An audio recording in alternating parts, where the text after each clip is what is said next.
Bismillahirrahmanirrahim. Assalamualaikum warahmatullahi wabarakatuh.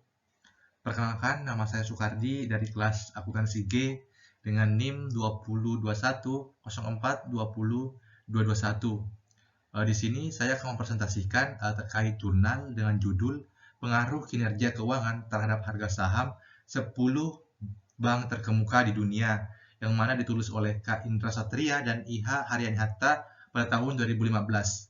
Adapun dosen pengampu dari mata kuliah praktikum komputer perkantoran yaitu Bapak Alex Murtin. Baik, yang pertama kita masuk di pendahuluan, di mana dari hasil membaca jurnal itu saya mendapat 3 poin untuk di pendahuluan. Yang pertama, yaitu ke-10 perusahaan tersebut mampu meraih laba komprehensif sebesar 86.807 miliar. Yang kedua, peningkatan laba ini diikuti dengan naiknya harga saham pada perusahaan. Terus yang ketiga, naiknya harga saham disertai dengan kenaikan nilai kapitalisasi pada pasar saham tersebut.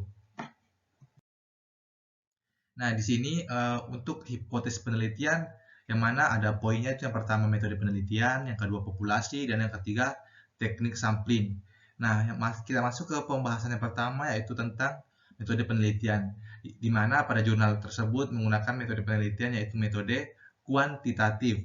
Adapun populasinya yang mana pada bank yang memiliki aset dengan jumlah terbesar pada periode 2013 sampai 2014 tentunya memiliki rasio keuangan dengan tidak melakukan pemecahan saham. Selanjutnya pengolahan data dan statistiknya itu memenuhi uji asumsi klasik. Adapun teknik sampling yang digunakan itu terbagi menjadi 8. Yang pertama, uji normalitas. Yang kedua, uji multikolinearitas. Yang ketiga, uji heteroskedastisitas. Yang keempat, uji autokorelasi. Yang kelima, uji regresi linear berganda. Yang keenam, uji koefisien determinasi. Yang ketujuh, uji statistik F. Dan yang kedelapan atau yang terakhir, yaitu uji statistik P.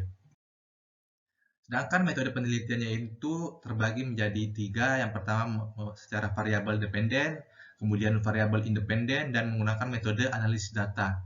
Di mana variabel dependennya yaitu harga saham ini. Sedangkan variabel independennya yaitu ada 4. Yang pertama LDR, loan to deposit ratio. Yang kedua NPL atau non performance loan. Yang ketiga CAR yaitu capital adequacy ratio. Yang keempat, ROE, Ratio of Quality. Yang ketiga yaitu metode analisis data, di mana metode analisis data yang digunakan pada saat penelitian yang menggunakan metode analisis secara fundamental. Nah, adapun dari hasil dan pembahasan penelitian tersebut, yaitu yang pertama, kinerja LDR pada beberapa bank tentunya mengalami penurunan.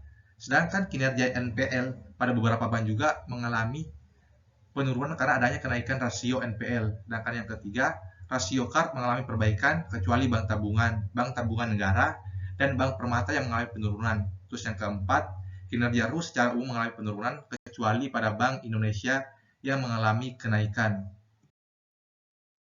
Adapun hasil dan pembahasan selanjutnya dari penelitian tersebut, yang pertama, melalui hasil uji normalitas nilai residual terdistribusi secara normal atau memenuhi asumsi klasik normalitas. Terus yang kedua, melalui hasil uji multikolinearitas, di mana dapat disimpulkan bahwa tidak terjadi masalah dalam menggunakan metode ini pada model bentuk regresi.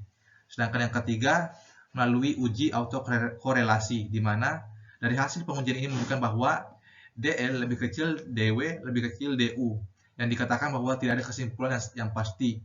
Sedangkan secara uji heteroskedastisitas, yang mana dapat disimpulkan bahwa tidak terjadi masalah pada model regresi.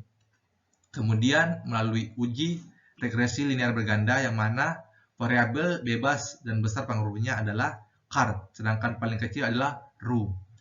Yang selanjutnya yaitu melalui uji determinasi, di mana harga saham ini dipengaruhi oleh LDR, NPL, CAR, dan ROE. Sedangkan melalui uji F, bahwa yang mana keempat variabel tersebut bebas berpengaruh terhadap harga-harga saham. Terus yang terakhir, melalui uji statistik T, yang mana yaitu dengan metode ini membandingkan antara T itu dengan T tabel, maka dapat memperoleh berbagai hasil yang sangat signifikan. Mungkin adapun kesimpulan atau penutup dari hasil pembahasan dari penelitian itu, yang mana yang pertama, dari beberapa pengujian dapat disimpulkan bahwa secara parsial LDR, CARD-RU tentunya sangat memberikan pengaruh yang sangat signifikan terhadap harga-harga saham.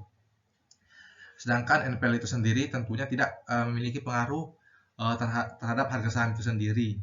Kemudian yang kedua, yang mana dengan koefisien determinasi R itu squared R2 sebesar 0,878, yang mana itu berarti sebuah perubahan, di mana perubahan LDR, NPL, CARD, dan RU itu berubah secara bersama-sama dan dapat digunakan sebagai variabel untuk memprediksi perubahan harga saham tersebut. Mungkin itu saja yang dapat saya sampaikan dari presentasi kali ini. Kurang lebihnya saya mohon maaf. Assalamualaikum warahmatullahi wabarakatuh. Terima kasih.